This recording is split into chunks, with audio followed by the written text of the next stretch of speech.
அப்ப ஜெயிச்சிட்டோம் பாரா, ஜெயிச்சிட்டோம்.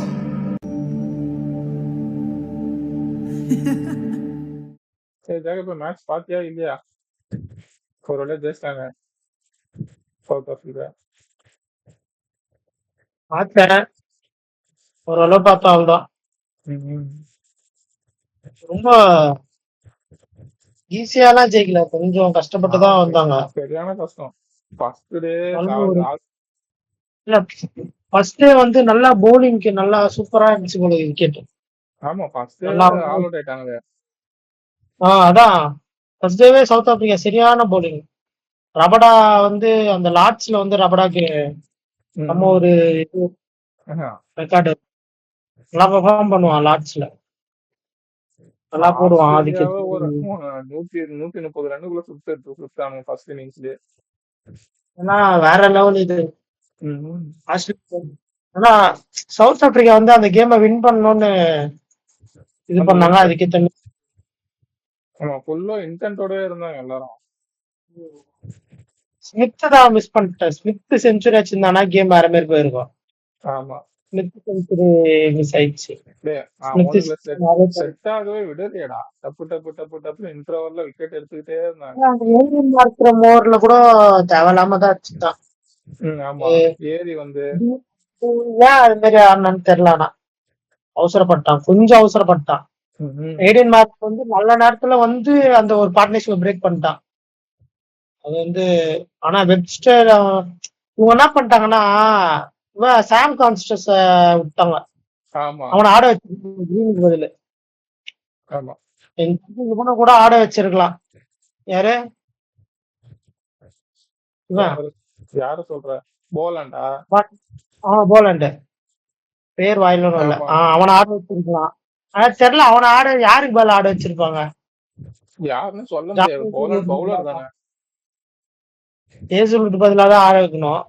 ஆமா ஏசுலோட வெளில உட்கார முடியாது.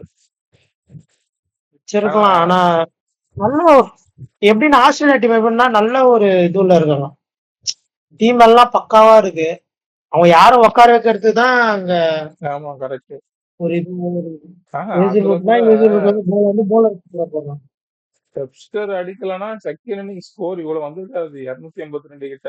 200 இதுக்கே ஃபர்ஸ்ட் இன்னிங்ஸ்ல அதுவும் போயிருக்கும். அதே மாதிரி செகண்ட் இன்னிங்ஸ்ல வந்து ஸ்டார்க்கு நின்று ஒரு கேட்ச் விட்டாங்க. 3 கேட்ச். இல்ல வெப்ஸ்டர் கூட அந்த ஃபர்ஸ்ட் அவுட் வெப்ஸ்டர் அத அவங்க ரிவ்யூ எடுக்கல. ஆமா ரிவ்யூ எடுக்காம விட்டாங்க. அது ரிவ்யூ எடுத்திருந்தா அவுட். ஆனா விட்டாங்க என்னன்னு தெரியல. விட்டாங்களா என்னன்னு தெரியல. மாற்றம் பார்த்தேன். அவங்கிட்டே பால் வந்துச்சு. போடுறா ஹெல்மெட்டை போயிட்டு முன்னாடி நிக்கிறேன்னு சொல்லிட்டு செகண்ட் ஸ்டெப்ல கொஞ்சம் முன்னாடி வந்து நின்ட்டான். செகண்ட் இன்னிங்ஸ்ல ஒரு 2 வந்திருக்காது. ஜான்சன் கேட்ச் விட்டான். அந்த தேர்ட் செகண்ட் டேக்கு கடைசி பால், கடைசி ஓவர், கடைசி பால் கேட்ச். அதே மாதிரி ஆஸ்திரேலியாவும் பழைய ஆஸ்திரேலியா மாதிரி இல்ல. எப்ப பார்த்தாலும் தொண ஏதாச்சும் பேசிட்டே இருப்பானுங்க. இந்த மேட்ச் பார்த்தா எதுவுமே பேசல. நம்புக்கு யாருக்குமே இருக்கல. எதுவுமே நடக்கல. அப்படியே விளையாண்டாங்க, அப்படியே போனாங்க. அப்படிதான் இருந்துச்சு. ஆஸ்திரேலியா எதனா பண்ணுவாங்கன்னு பார்த்தா நானும் கடைசி வரைக்கும் ஸ்மித் ஏதாச்சும் பேசுவான், ஏதாச்சும் கலாய்ப்பான்னு பார்த்தா எதுவுமே கலாய்க்க. ஆமா அதெல்லாம் எதுவுமே பண்ணல. அதான் விளையாட்டா. ஸ்மித் வந்து ஃபர்ஸ்ட் இன்னிங்ஸ்ல நல்லா ஆடினான். நல்லா ஓபனர்ஸால முடியல. 2 ஓபனர்ஸ் அந்த மார்க்கரை மட்டும் தான் ஆடினான். கொஞ்சம் கஷ்டமான விக்கெட் தான். அதே மாதிரி ஆஸ்திரேலியா விக்கெட் கிரீனும் கவாஜாவும் சொல்லி வச்ச மாதிரி ஃபர்ஸ்ட் இன்னிங்ஸ்ல வந்து ரபாடா கிட்டே அவுட் ஆனாங்க. செகண்ட் இன்னிங்ஸும் ரபாடா கிட்ட தான் அவுட் ஆனாங்க. செம்ம போலிங். கவாஜாவை வந்து பால் உள்ளே போட்டிருந்தான். இன் ஸ்விங்கரே போட்டிருந்தான். திடீர்னு ஒரு பால் அவுட் ஸ்விங்கர் நல்லா போட்டான். ரபடா வந்து இந்த முக்கியமான மேட்ச் அப்போ நின்னா வந்து அதுதாங்க இந்த முக்கியமான மேட்ச்ல வந்து நிக்க போறா போலிங்களா ரபடா கூட மார்க்கோ யான்சன் வந்து பயங்கரமா போலனாலும் கரெக்டா ரபடாக்கு ஓரளவு சப்போர்ட் பண்ணிட்டான். நல்லா போட்டான். ஆனா ரபடா வந்து போலிங் லைனப்ல பிரிச்சுட்டான். ஒரே ஒரு போல் வந்து நுங்கி இங்கடி அடிச்சுட்டானுங்க. செகண்ட் இன்னிங்ஸ்ல டப்பு டப்பு செகண்ட் இன்னிங்ஸ்ல எப்படியோ நல்லா போட்டான். எனக்கே ஆச்சரியம். அவன்லாம் விக்கெட் ம் எடுத்தாலாம் ஆச்சரியம். அதே மாதிரி மார்க்ரம் வந்து இங்கிலாந்துல இது வரைக்கும் 50 போடல. அப்படி ஒரு இது இருந்துச்சு. அதையும் முடிஞ்சிருக்கு. நல்லா நின்னு கடைசியில சரி ஒரு 6 இல்ல 4 அடிச்சு முடிச்சிடலாம் அப்படின்னு ட்ரை பண்ணி ஹெட் விக்கெட் இது பண்ணிட்டாங்க. அவுட் ஆனதுக்கு அப்புறம் எல்லாரும் வந்து கை கொடுத்துட்டு போனாங்க. நல்லா இருந்துச்சு. ஏன்னா மார்க்ரம் வந்து ஒரு ஃபர்ஸ்ட் இன்னிங்ஸ்ல பார்த்தா டக் அவுட். ஃபர்ஸ்ட் ஓவர்லயே அவுட் மார்க்ரம். கரெக்டா 6வது பால் வந்து மிச்சல் ஸ்டாக் வந்து தூக்கிட்டான் மார்க்ரம். லாஸ்ட் பால்ல விக்கெட். மீடியம் விக்கெட் நான் இருந்துச்சு ஃபர்ஸ்ட். நான் கூட பயந்துட்டேன். சரி இந்த வாட்டியும் சோக் பண்ணிட்டு போயிடுவாங்க சவுத் ஆப்பிரிக்கா. ஆஸ்திரேலியா முடியாது. கப்பு. நம்ம நம்ப முடியாது அவங்கள. ஆனா தேர்ட் டே கடைசி வந்து 50 ரன் நல்லா 30 ரன்னுக்குலாம் இருக்கிற 3 டிஆர்எஸும் எடுத்தானுங்கடா ரிவ்யூவ. சம்மந்தமே இல்லாம. தேர்ட் டே விக்கெட் நல்லா இருந்துச்சு போல இருக்கு. கொஞ்சம் ஆமா பேட்டிங் செமையா நல்லா தான் விளையாடு. தேர்ட் டே மிச்சல் ஸ்டாக் வந்து அவ்வளவு நேரம் நின்று 50 WTC ஃபைனல்லயே 50 அடிச்சிட்டான். ஆமா. ஆஹா அதே மாதிரி இவனுக்கு யாரு பேஸ் பவுல் முக்கியமான பவுலர் அவனதான் அடிப்பேன். ஸ்டார்க்கு 9 ஓவர் 58 ரன் கிளின்னு கிழிச்சிட்டாரு. ஸ்டாக் ஃபர்ஸ்ட் இன்னிங்ஸ் நல்லா போட்டான். செகண்ட் இன்னிங்ஸ் ஆஹ் இன்னைக்கு அவனுக்கு கடைசி சப்போர்ட் நாள். யாருமே பண்ணலையான்னு தெரியல. ஆமா ஏஜ்ல இன்னைக்கு அந்த கடைசி அளவு நாளே 10 ஓவர் 12 ஓவர் முடிஞ்சதுக்கு அப்புறம் தானே தந்தான் ஷார்க்குக்கு பேட் கமின்ஸ். இல்ல ஏஜ்லூட்டுக்கே விக்கெட்டே வரல. ம் ஒரு விக்கெட் 2 விக்கெட் எடுத்துருவான் ஓப்பனிங்ல. ஆனா அவனுக்கு விக்கெட்டே வரல சுத்தமா. ஆமா ஆனா சவுத் ஆப்பிரிக்கா போலிங் தான். ஆமா செகண்ட் இன்னிங்ஸ்ல வந்து போலிங்க போட்டாங்க பாருங்க. பயங்கரமா இருந்துச்சு. நொறுக்கிட்டாங்க. ஆஸ்திரேலியாவே நொறுக்கிட்டான். ஆஹா அவங்க போலிங்ல அதுக்கப்புறம் செகண்ட் இன்னிங்ஸ் பேட்டிங் ஆட வந்தாங்க. ஃபர்ஸ்ட் அப்புன்னு விக்கெட் விழுந்துருச்சு ஒரு விக்கெட். அதுக்கப்புறம் நின்னு ஒரு 50 பார்ட்னர்ஷிப் 60 பார்ட்னர்ஷிப் அதுக்கப்புறம் டெம்பா பவுமாவும் மார்க்ரமும் 100+ பார்ட்னர்ஷிப் அதுக்கப்புறமா திரும்ப ஒரு 50 பார்ட்னர்ஷிப் போயிட்டு கடைசியில தான் அவுட் ஆனான் மார்க்ரம். இல்ல அது செகண்ட் ஃபர்ஸ்ட் இன்னிங்ஸ்ல வந்து சவுத் ஆப்பிரிக்கா பேட்டிங் ஆடும் போதும் 138க்கு ஆல் அவுட் அவங்க. அவங்களே லைட்டா கதா போட்டாங்க. ரைட் அவங்களே தடுமாறிட்டாங்க. டெம்பா பவுமா வந்து ஏதோ கொஞ்சம் கொஞ்சம் அடி கொண்டு வந்தா அப்புறம் லாஸ்ட்ல இன்னொருத்த பெல்லிங்கம்னு யாரோ ஒருத்தன் அடிச்சான். டேவிட் பெலிங். ஆனா அந்த அவன் அடிச்சான் கடைசி 6 ரன் கூட விடலடா சவுத் ஆப்பிரிக்கா. ஆஸ்திரேலியா விடல. கடைசி வரைக்கும் அந்த 6 ரன்லயே நாங்க ஜெயிக்க முடியும்ன்றத காட்டினானுங்க. பவுமா தான். ஆமா அதே மாதிரி அவன் பேட் கமின்ஸ் வந்து நாக் அவுட்ஸ்ல ஆஸ்திரேலியா கேப்டன் தோத்துதான் இல்ல. ஹேசல்வுட் ஸ்டார்க்கு ஃபைனல் தோத்து சரித்திரம் கிடையாது. ஆஸ்திரேலியா எல்லாத்தையும் 2010க்கு அப்புறம் ஃபைனல் தோத்த சரித்திரமே கிடையாது. எல்லாத்தையும் முடிச்சிட்டான். எல்லாத்தையும் அந்த ஒருத்தனை மொத்தமா முடிச்சிட்டான். 4 அடிதான். ஆனா ஒரு மீன் பார்த்தேன். ஜாஸ் ஹேசல்வுட் பேட் கமின்ஸ் ஸ்டார்க்கு நின்னுட்டு இந்த சைடுல பவுமா அதுக்கப்புறம் அங்க பட்டிஸ்டா ராண்டி ஆர்டன் அந்த சைடுல WWE அந்த போஸ்ட் போட்டிருந்தாங்க ஒரு இதுல. ஒரு அது 100 ரன் கூட பார்ட்னர்ஷிப் பரவாயில்லடா. இருந்தாலே ஜெயிச்சிருவாங்கன்னு தெரியும். ஆனா அந்த டெம்பா பவுமாவும் ஏடியன் மார்க்கரமும் செம்ம ஒரு பார்ட்னர்ஷிப் 147 ரன் பார்ட்னர்ஷிப். அதுதான் அங்க வின்னிங். அவங்க 2 பேரும் பார்ட்னர்ஷிப் தான் மேட்ச் சவுத் ஆப்பிரிக்கா சைடு மொத்தமா கொண்டு வந்துச்சு. அதுவும் டெம்பா போகும்போது ஆன்சல் இதுவாயிடுச்சு ட்விஸ்ட் ஆயிடுச்சு. அப்படிருந்தும் விடவே இல்ல. விளாட்னான் சரியா விளாட்னான். சூப்பர். ஆனா அவன் ஃபர்ஸ்ட் இன்னிங்ஸ்ல வந்து அவன் வந்து 30 பாலுக்கு அப்புறமா தான் ஒரு ரன் அடிச்சான்.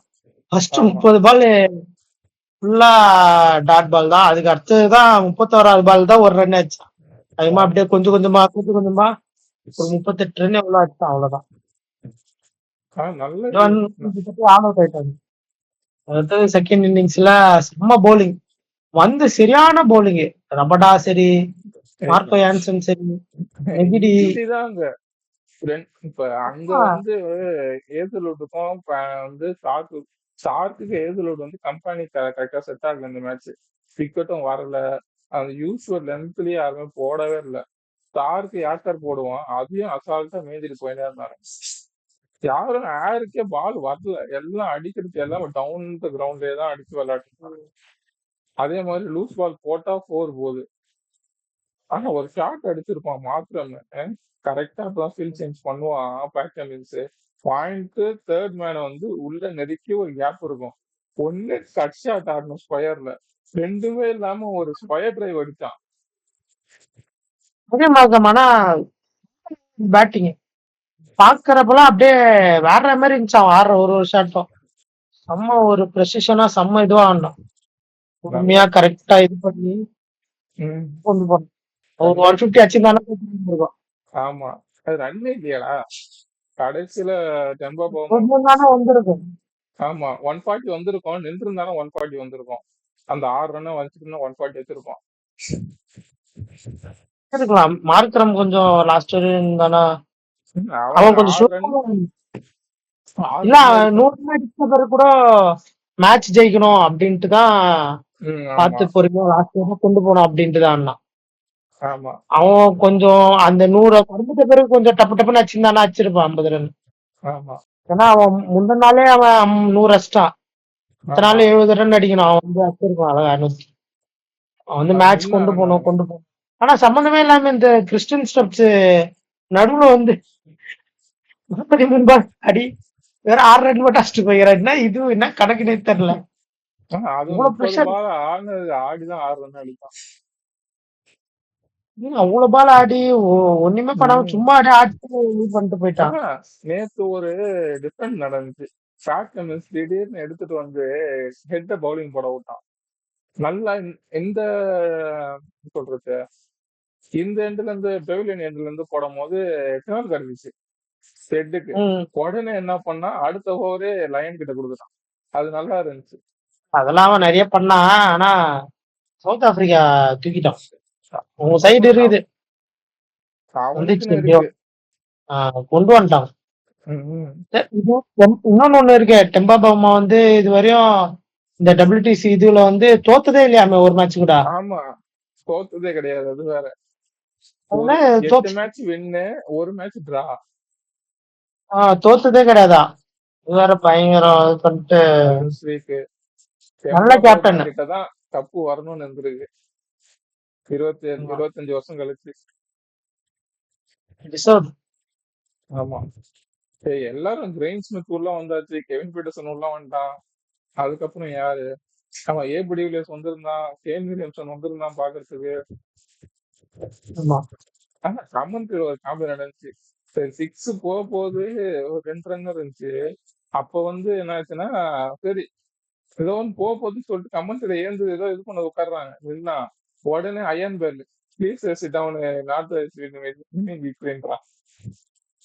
இன்னொரு WTC ஃபைனல்ல வந்து இந்தியால இருந்து விராட் கோலி, புஜாரா, கில்லு, ரோஹித் சர்மா யாருமே 60 அடிச்சதே கிடையாது. அந்த ஆமா எல்லா மேட்சும் எல்லாரும் 30-25 ரன்னுக்கு ஆல் அவுட் ஆனா எங்க அடிப்பாங்க எடுத்துட்டு போற.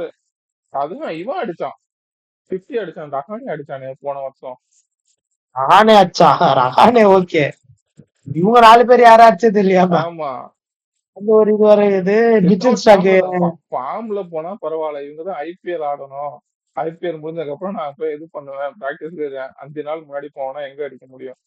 இல்ல அதான் மிச்சல் ஸ்டாக் வந்து அவனே 50 அடிச்சிட்டானா WTC ஃபைனல்ல. ஆமா மிச்சல் ஸ்டாக்கே அடிச்சிருக்கான், இவங்க அடிக்கல. அடுத்து கில்லு கேப்டனு இந்தியாக்கு. ஆமா என்ன பண்ண போறான்னு பாக்கலாம். சரி அதை பத்தி எதனா உங்களுக்கு கருத்து எதனா சொல்லுங்க. அது உணர்வு விட தனியா போடலாம்.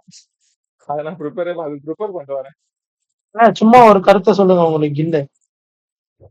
அதுக்கு என்ன சொல்றது, விராட் கோலி, ரோஹித் சர்மா, ஜடேஜா அஸ்வின் இல்லாம ஃபர்ஸ்ட் டைம் இங்கிலாந்து போறாங்க. யங்ஸ்டர்ஸ் வச்சு என்ன பண்ண போறாங்கன்னு தெரியல. இதுல வர வெறித்தனமா நாட்டுல பிராக்டிஸ் பண்ணுகிறான் நாம. இதுல வர ஒரு சண்டை இருக்கு. சாய் சுதர்ஷன் வந்து 1 ரன் வந்து கில்லு வந்து சாய் சுதர்ஷன் தான் 1 ரன் இறங்கணும்ன்றான். ஆனா கம்பீர் வந்து ஈஸ்வரன் தான் இறங்கணும் அப்படின்றான். இது ஒரு சண்டை போயிட்டு இருக்கு. பண்ணி இறக்கி விடுங்க. கடைசியா கொடுக்கலாம், ஒன்னும் பிரச்சனை இல்ல. அவன் அத்தனை வருஷம் இருந்திருக்கான், ஒரு 2 வருஷமா டீம்ல இருந்திருக்கான். அவனுக்கு 1 ரன் யாருக்கு வேணாலும் கொடுங்க, ஆனா ஆட வைக்கணும் எல்லாரையும். இனிமேட்டு புது பிளேயர்ஸ் தான் ஃபுல்லா ஆமா. இந்தியால. எல்லாரையும் ஆட வச்சாதான். தெரிஞ்சு செம்ம ஒரு பயங்கரமான இந்தியா vs இங்கிலாந்து நல்லா இருக்கும்னு நினைக்கிறேன். கடைசியா இங்கிலாந்துல போய் ஏன்னா ஜெயிச்சது விராட் கோலி 2010 ரோஹித் தான் சர்மா இல்ல. ஜெயிச்சிருக்காங்க. ஓ அப்போ ரீரைட் பண்ண முடியுமா? கில்லால பண்ண முடியுமா அது? தெரியலையா? இல்ல கேப்டன்சி எப்படி இருக்குன்னு தெரியலையே. அதுவும் கரெக்ட். அது டெஸ்ட் மேட்ச் கேப்டன்சி பண்ணது வரணும்னு நினைக்கிறேன். ஏன் அவன் வந்து எதனா வச்சு அவன் அப்படியே இது பண்றாங்களா? அது- அவன் பேக்ல பிரின்ஸ்னு ஒட்டி இருக்கான் ஸ்டிக்கர், அதை பாத்தீங்களா? ஆமா ஆமா ஆமா ஆமா பார்த்தேன். எம்ஆர்எஃப்னு போட்டு கீழே அப்படியே கீழே பிரின்ஸ்னு அப்படியே இருக்கு. பிரின்ஸ்னு இருக்கும். அதெல்லாம் எப்படி அவனே பண்றானா இல்ல அவனை சுத்தி யாராவது பண்ண வைக்கிறாங்களா? பிஆர் டீம் தான். பிஆர் இல்ல அவனை தூண்ட வைக்கிறாங்களா? அவன் தான் பிரின்ஸ்னு பதிய வைக்கிறாங்களா எல்லாரும்? இவனுங்களே பேசிடுறாங்க கமெண்ட்ரிலேயே. பார்ப்போம். நம்ம ஜெயிச்சிட்டோம் மாறா, ஜெயிச்சிட்டோம்.